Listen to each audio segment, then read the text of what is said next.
has many different names, Baruch Hashem. Baruch Hashem, we have over 30 Chabad houses in 2 young Israels that we've established, and we've even helped the Kollel get grounded here. Baruch Hashem. Incredible. Baruch Hashem. So it's a tremendous bliss to be back here.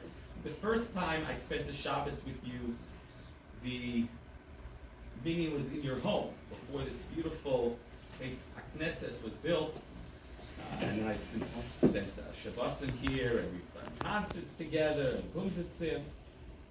And it's, I always feel very much at home here, especially with Yerushalayim in the background. I feel very much at home here. So thank you.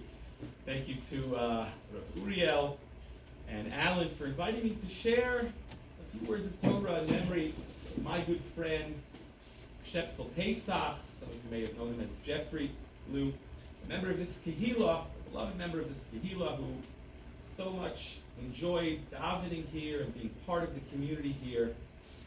And his Yurtzeit, his third Yurtzeit, was just observed over Pesach, Shepsel Pesach, who returned his soul to his Creator on Pesach, on Chag Pesach.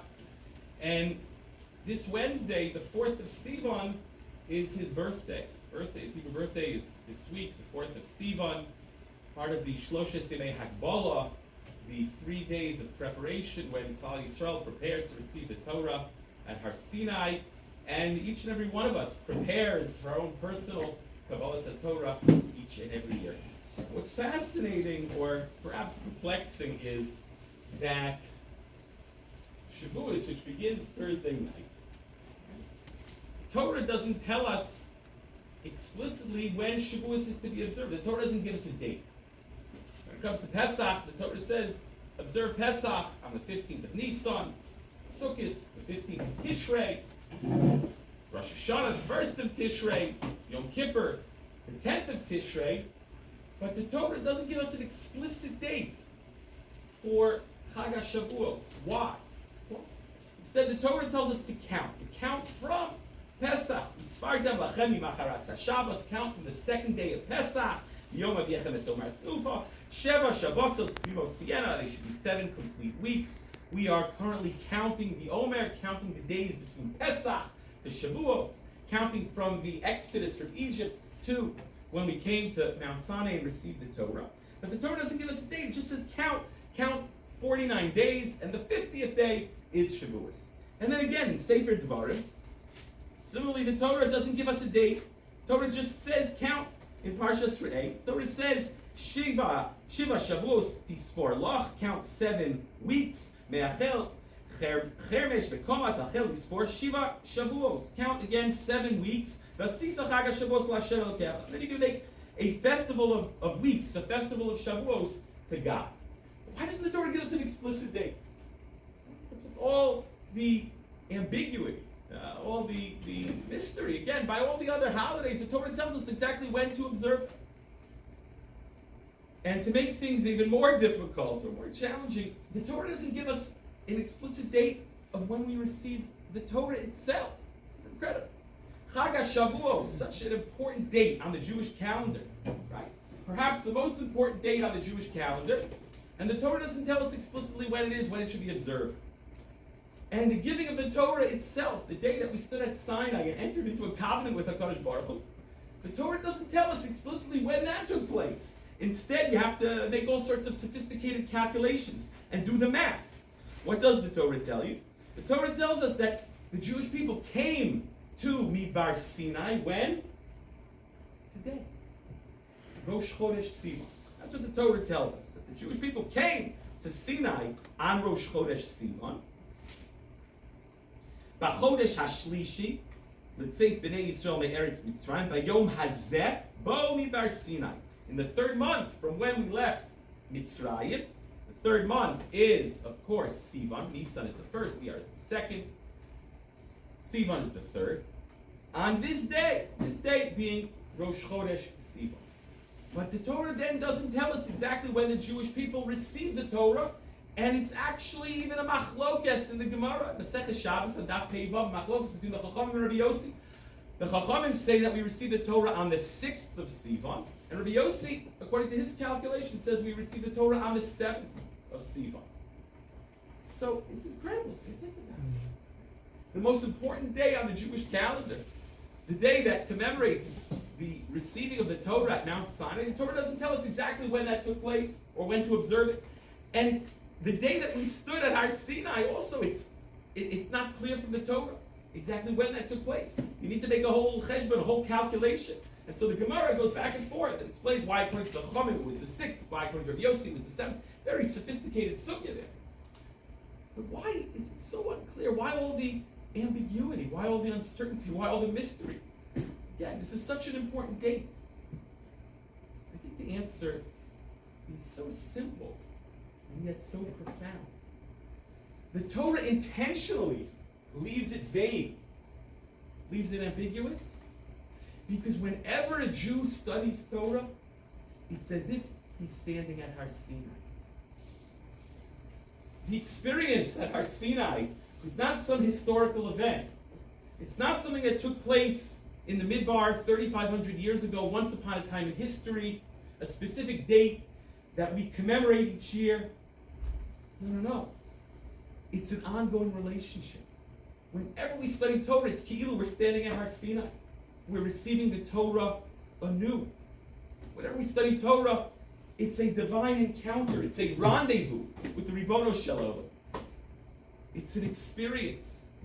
An experience, Ma'amad Har Sinai, every time we open up a sefer.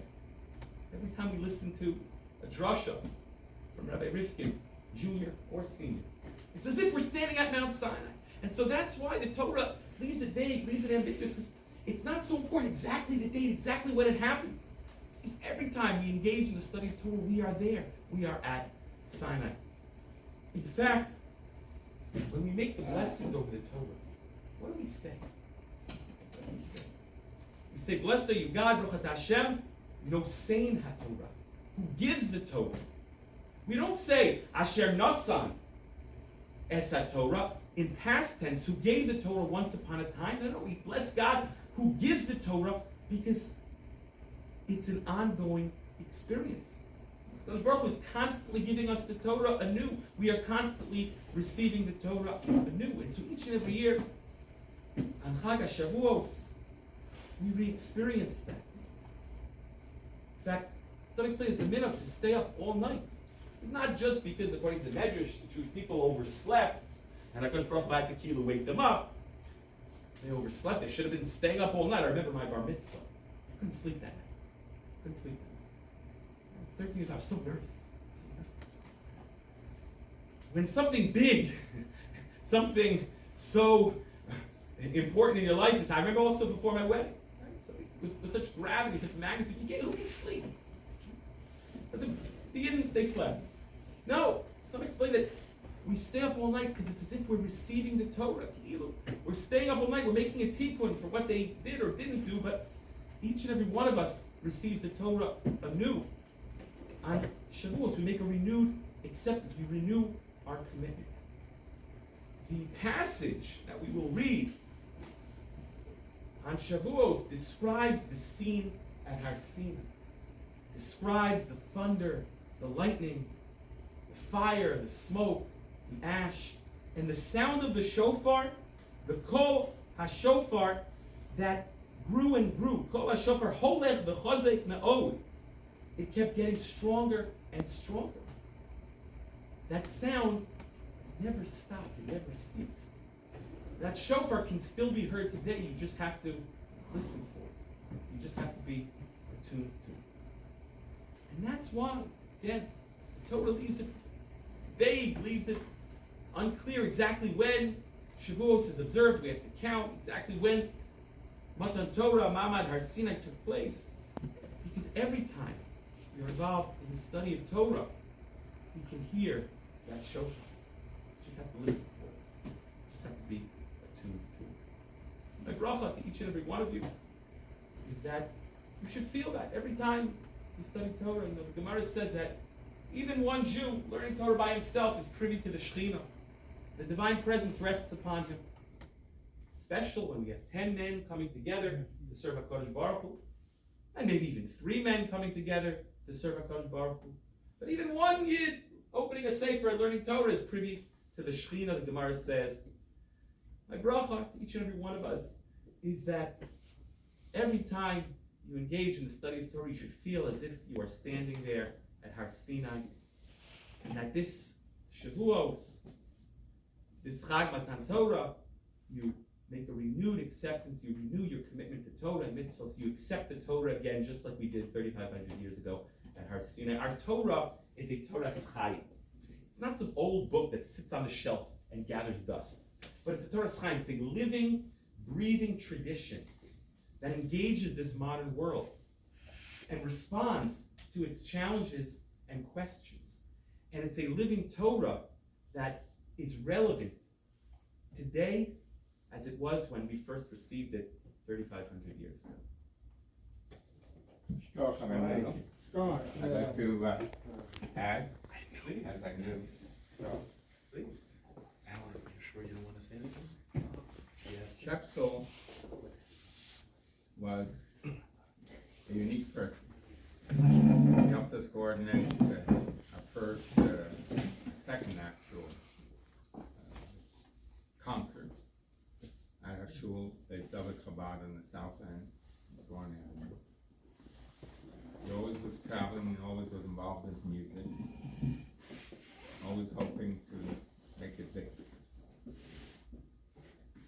In reference to what Rabbi Nadel said, I'd like to add the perspective that is brought down in Chassidus, the whole idea of the fact that the Torah does not go ahead and enumerate a date, whether it's the Yom Vav of Sivan or the Yom Zayin of Sivan, is because the Torah was given for all time.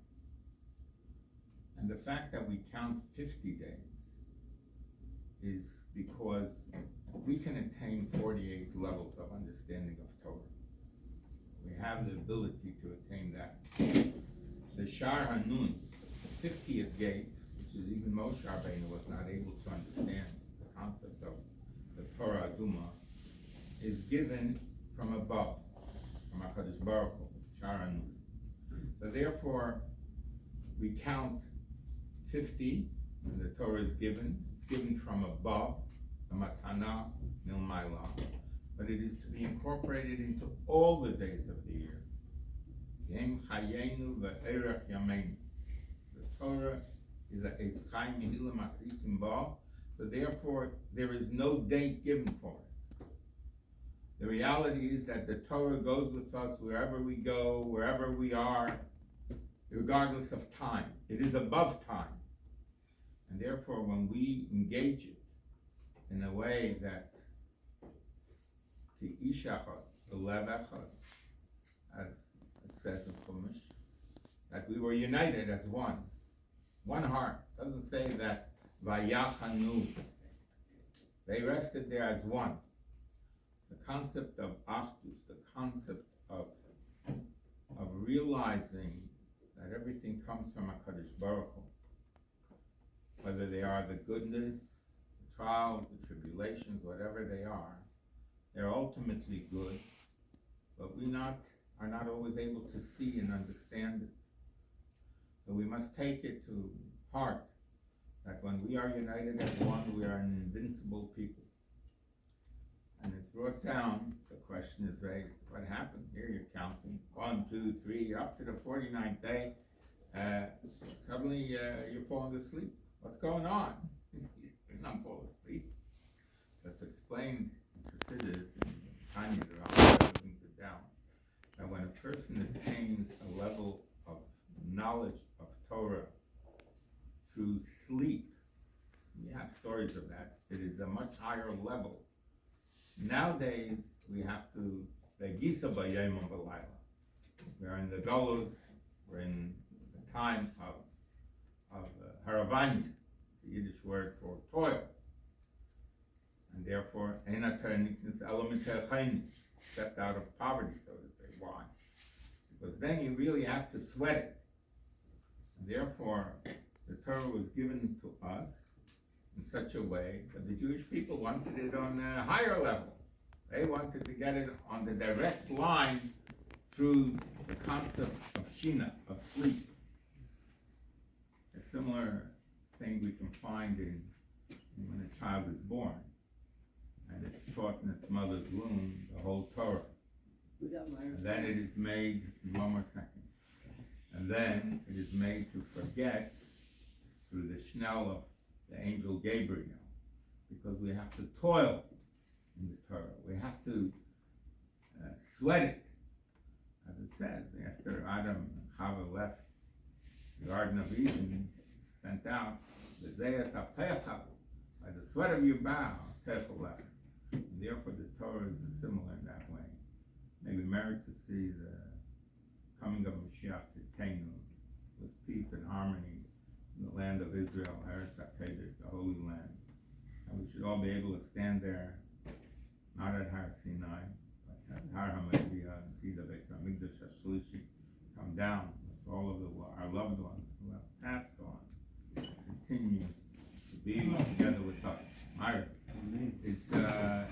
is my